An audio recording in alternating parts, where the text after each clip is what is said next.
Hey everybody, welcome back to Geek Out Spoiler Talk thing where we talk spoilers about Ant-Man and the Wasp. So, this is not really a review per se, as much as us just geeking out about the things we loved about the movie. And all of a sudden, that giant bucket of popcorn and ramen I ate is hitting me.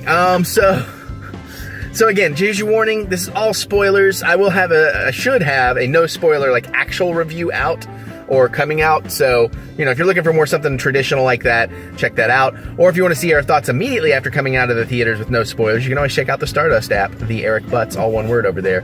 But yeah, so this is just, you know, it's all spoilers. We may even start right at the end. So, like, don't think you can just hear a little bit of spoilers, and, like, because we might ruin it for you, and we don't want to do that. Probably a link in the description, something popping up if you want to check out a no spoiler thing. So we're just gonna call him. Yeah. That's the way we do it now. That's the way she can just talk and spoil all she wants. And it works out. It's just better that way. I don't have to repeat a whole bunch of stuff. And then I give myself a day or so to actually gather thoughts and have a legitimate review for you. So that being said, spoilers. Spoilers. Mary, I don't feel so good. Oh, I just triggered a bunch of you. Well, here's the thing. The movie is fun as a motherfucker. It is. And then you're like, oh, good. This is such like the palate cleanser, like the happy thing you need after Infinity War. And then there's a mid-credit scene. And then they pull Lucy on you. And you have something you really like, and it gets yanked away from you. Okay, I did not know that was referred to as a Lucy. I'd never heard that. So. Peanuts, Charlie Brown Lucy, where she yanks the football away. That makes sense. I was thinking I Love Lucy. That's why I was like, well, okay, sure. But anyways, yeah, so I guess we'll just jump right to that since I brought it up. You kind of knew it was what it was going to be. I didn't know if we'd actually see. They're like, don't time travel while you're in the quantum realm, Scott. And the radio goes silent while they're talking. He's like, hey, is anybody out there? And you just know. It's like, oh, and it cuts back to just piles of ash stuff. Yeah. That was cool, though. You knew somebody was going to go. They took all three. I'm like, oh, did y'all really have to dust the Wasp? Because I want her in the next Avengers movie because she's so badass. Yeah, that's true. So I don't know how much she'll be. It depends on when they start bringing people back. But it does look to confirm that Ant-Man is somehow going to end up using, you know, the quantum realm and time travel and all of that to help deal with the events. So basically, unless the quantum realm manages to somehow spit him back out where Stark is right now, and that's how Stark and everybody gets back from where they're at. Yeah, I guess it was on Titan. It was Titan, I just remembered. On Titan. Because somehow, otherwise, he's going to come out in present time, go, oh fuck.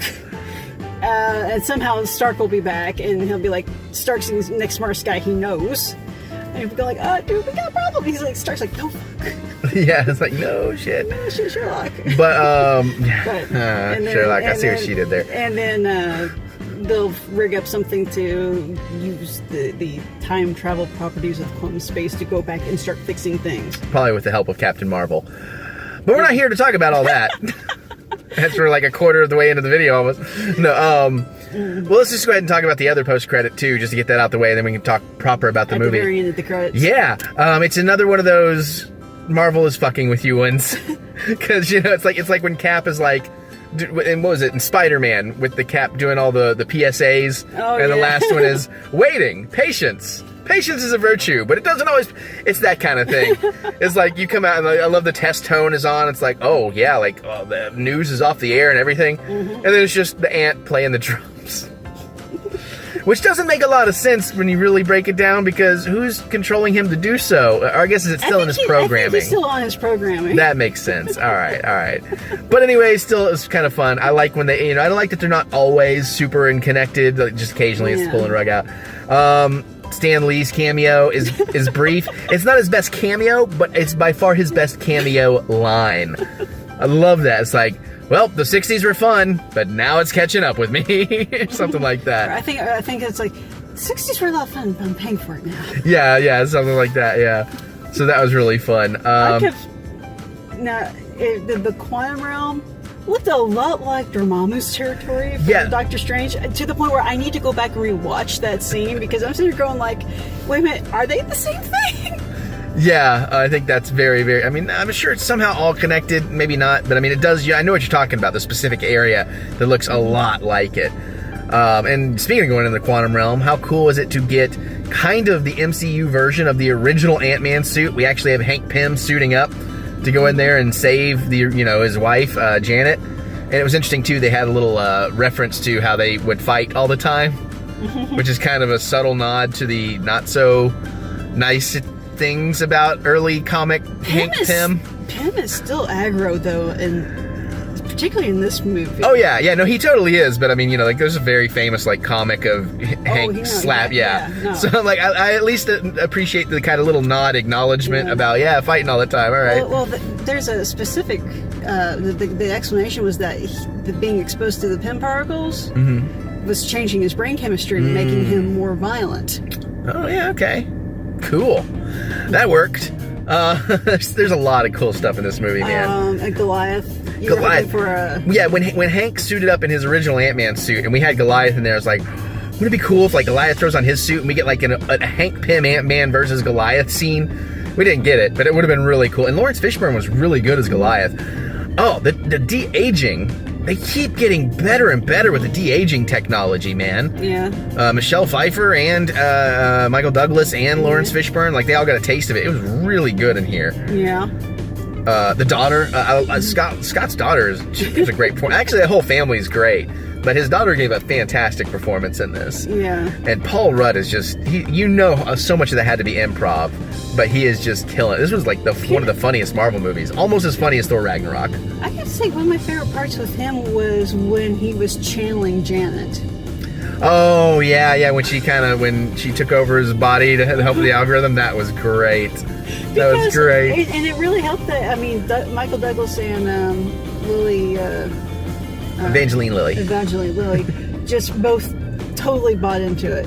Yeah, it totally did. And then it's coming, but the part where he wakes up and he's like, I don't know how did we get here? And then he realizes he's holding Michael Douglas's hand, the look, holding his hand, the look he gave was just priceless. That whole sequence was great. But yeah, I loved how funny this one was. And Opinion. Well, I was gonna get to it, but I was just wanted to finish that thought about it. It was earned comedy. It never felt forced or anything. Everything just felt naturally built to, or the line comes out because that's what Scott Lang is, So I did really appreciate that. But yeah, Michael Pena. Oh my God, Luis's prison hair. And the way he's telling that story. No, the way he's telling the story, plus everybody lip syncing his words. Yeah. And then you got Scott Lang, he's doing over Scott Lang. He's and now we're friends now. It reminded me of the Step Brothers. Did we just become best friends? But that was great. Particularly with Wasp, doing lip syncing to it. I don't know. Yes, all that stuff was so good, so good. I love that they brought that storytelling element back, and they made it even better than it was in the first one. So I thought that was another just fan. And again, actually, the rest of the ex-con crew, they actually get some decent screen time in here, and I think everybody is just perfect. It's just the perfect amount of every bit of that, in my opinion. And I love the whole truth serum bit. And then it comes back to it at the end. That was just great. It's he's going to be tortured. He's oh, is that truth serum? He's just so excited. It's truth serum doesn't exist. And they're but isn't that what it... you've seen the movie if you're watching this. You know what I'm talking about, but... Was it Elephant? No, you're probably thinking, good old Walter Goggins. Yeah, sorry. I always get that mixed up for some reason. Well, because he was in he was a major player in Justified, which starred Timothy Olyphant. Okay, that's... So, yeah. But, he was fun. He was, and he's in a lot... I thought he was going to be the opening 10-minute, villain of the week-esque kind of thing, where it's they're just tracking him down and his part of the story's over. But they really did a great job of weaving him through the whole storyline and keeping him believable. Here's the thing, because the more I think about, I'm not entirely sure if there is quote unquote a main villain. Yeah, it's not. But again, and at the same time, I want to say that the villains are really good again in this movie. They've really started to figure out how to do their villains. But you're right, it's not. I mean, Walter Goggins is definitely the most villain because he's running around. He's the most mustache twirling. Yeah, he's trying to screw people over and steal the things and get rich and all that kind of stuff without being like obvious about it. He feels like a real character, you know. But yeah, Ghost isn't so much a villain, and I love the way they did that. Ghost is... she's an antagonist. Yeah. But if you look at what she's been through... Right, that's what I'm saying. Like, you could totally understand her reasoning. I mean, she may be willing to take it too far, but that's one of the things I loved about what they did with Lawrence Fishburne. And, like, he's even like, she's going to go kidnap Scott Lang's daughter. And he's like, no. I won't help you if you touch that daughter. And I thought, that's cool because, like, you know, he's against our heroes, but... Yeah, he still has some moral purpose. Yeah, he's not an actual villain. And I thought that was really cool. And I mean, and she's just coming from a place of I don't want to die. That much pain. Take that dying off the table. If you've been in that much pain for over 20 years, probably. Yeah, about 20 years. Well, that certainly adds to it. But I mean, the idea that she finds out, you probably only got about a week or a few days left of living. That can push someone to be like, fuck everybody else. I want to live. So didn't she say that Shield promised her that she sold her soul to Shield, and they promised that she would die? Like it sounded like she had wanted to die at some point. I never caught that. I never got that vibe. I never picked up on anything like that. It was just a one line, but no, I think they were training her. They were supposed to fix her and help her. Yeah, she didn't want to die. If she wanted to die, I think so, because she was clearly motivated by not wanting to die. Yeah. That's one of those things. I need to see the scene again. Yeah, but and it was kind of neat getting all the Shield stuff and how they like took her from as a child and weaponized her, and you start to think, that doesn't sound like Shield. Shield wouldn't do that. But then you remember, Shield was Hydra. Yeah, Shield was Hydra. So oh yeah, that makes all the sense now. Yeah, it totally does. Because like Coulson, like the good Shield guys, they probably didn't know shit about that. You know what I'm saying? Yeah. So it would have been nice to get like a Coulson cameo or something, but there's really no patience. I know. There's really no like cameos in this though of other characters. There's some talk about Captain America. I do love when he's like, Cap. It's like, well, Cap. We call him Cap. We're friends. Are we friends? That was really, really fun. Question: whose suit did you like the best? I think I still like Ant-Man's a little bit better, but I do like the Wasp suit. Oh, Ghost. Actually, Ghost suit. And I was gonna get to that too, but we're gonna take a break here in just a second. But the phasing effects, they look kind of cool in the trailer, but as you get to see more of it in this movie, it doesn't really do much more than you've seen, but you get to pay more attention to what it's doing. Yeah. And it's fantastic because like the little ghosting effects of the character are giving these other little performances and like little moments of like screaming and pain and it's really cool.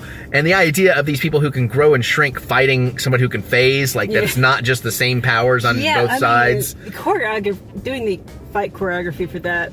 Yeah, they did a fantastic job with that kind of stuff. And we'll talk more about that after this. All right, we're back. So you had something else about Ghost Suit. Yeah, I love the fact that it doesn't have like an obvious breastplate. Yeah. Keep it kind of genderless. One of the things that drives me crazy is how like they'll have like separate. In real life, that is the most impractical thing to do for a suit. And I actually had that thought about the Wasp's costume. Yeah, but then I just told myself, it's just so you can quickly recognize, I don't know. I'm not going to worry about it. I'm just going to watch the movie. It's just like that's just one of my things that always drives me crazy. It's just, that just makes no sense. You actually want a solid piece because actually it distributes. Yeah, that's kind of the point of armor. Better. And let me talk more about the action too, since I kind of jumped away on that. But yeah, like the use of growing and shrinking things, and like the shrink foo, if you will, is really fantastic in this. Just, I mean, you've seen bits and pieces in trailers, and of course, hopefully you've seen the movie. But I just love what they were doing with all of that stuff, the shrinking, building, all of that. It's just really cool. I think my favorite thing is from one of the trailers, and that's the salt shaker. Yeah, although I don't know if that's my favorite growing shrinking thing, because you know what probably my favorite growing shrinking thing is? What? Child-size Ant-Man in the school. The hoodie, I'm like, that is so awesome. I'm not familiar enough with Mac and Me, but I almost wonder if there's a Mac and Me reference in there somewhere, knowing, Paul Rudd's whole thing with that. But that was awesome too. Was he in Mac and Me? I think he was in it, right? Wasn't that the whole thing? I do not know. Well, like they always show the clip on the, who is it, Colbert? I thought you would know this. Is it Fallon or Colbert? I thought you were the one that told me about all this. Maybe not. Anyways, basically, there's one of those talk shows he goes on. Every time he goes on, he's promoting a new movie or whatever, and every time they're like, all right, we'll go to the clip. They always show a clip from Mac and Me, which I think he was in, which is... Maybe it's called Fallon then, because I don't remember that. The funny joke. Yeah, maybe it's Jimmy Kimmel. I don't know. Comment away. Let us know. That sounds more like a Kimmel I know, it gag. does kind of sound like a Kimmel gag. But anyway, so, yeah, but that was awesome, too. And then he gets in the van. Champ, you want a juice box? Yeah. You want a juice box and some string cheese? Wait, do you really have that? But that was so awesome. Like, just, again, the comedy was so freaking great in this that I loved that. And the action was great. The music was great. Like, I mean... look, it's a Marvel movie. They're all going to be at least good, pretty much, at this point, I believe. And I can't say they really did anything where they really took any major chances in this or anything, but it's fun as hell, and I think it's one of the more fun ones. And it's kind of up there with Thor Ragnarok in terms of fun, I think. I think they're going to get some blowback for dusting Wasp. Yeah, but, I mean, I'm still of that mindset that they're all coming back. Well, they're all coming back, but whether or not they come back at a point where they get any actual screen time. Yes, but all the other people are going away to make room for screen time for people like the Wasp, and there's talk about her running the Avengers in the future, so, I'll believe it when it happens. Maybe not in Avengers 4, but maybe we'll get West Coast Avengers, I don't know. Yeah, I don't know, it's just that, there's not a whole lot of ladies. No, I agree, but they are doing a lot better with all of that, and I appreciate that Ghost, was a lady. It could have easily been a man, but, they did something interesting with it, without it being like, oh, she's a lady, it's not like it's a plot point. Here's the thing, which could be interesting, especially when fighting Thanos, is if Ghost didn't get dusted, it could be an interesting asset to have. That's very, very true, actually, so that'll be kind of interesting, yeah. What about the, what are those micro animal things called? They're cute, the water they'll bears? eat you. Yeah, those things. That was kind of a neat little touch. Yeah. Where Hank Pym's about to get eaten, he's like, come on, computer. I think the scientific name starts with the T, but... Yeah, I just can't remember what it was now. Because they said it. Colloquial name is water bears. Yeah. Michelle Pfeiffer is not in it that much, actually. I thought she was going to be in this a lot more. But she was very good in what she's in. And I was going to say, actually, the ending, that moment of Hank having to tell a young Janet about his mom not coming back and his mom dying, like, I got a little misty-eyed there. I was like, oh, fuck. I thought this was going to be the fun Marvel movie, and like 5 minutes in, I'm about to be crying. Hold on. Then it got hella fun. So, they do a pretty good job, too, of letting you know it's a little bit before Infinity War, but not really, like, throwing that in your face. So I don't know how people who are casual about the Marvel Cinematic Universe will feel about being confused with that or not. So we'll find out, I guess.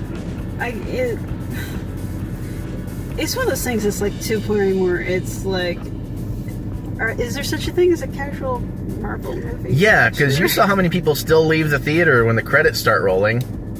Don't know what that's about. True. What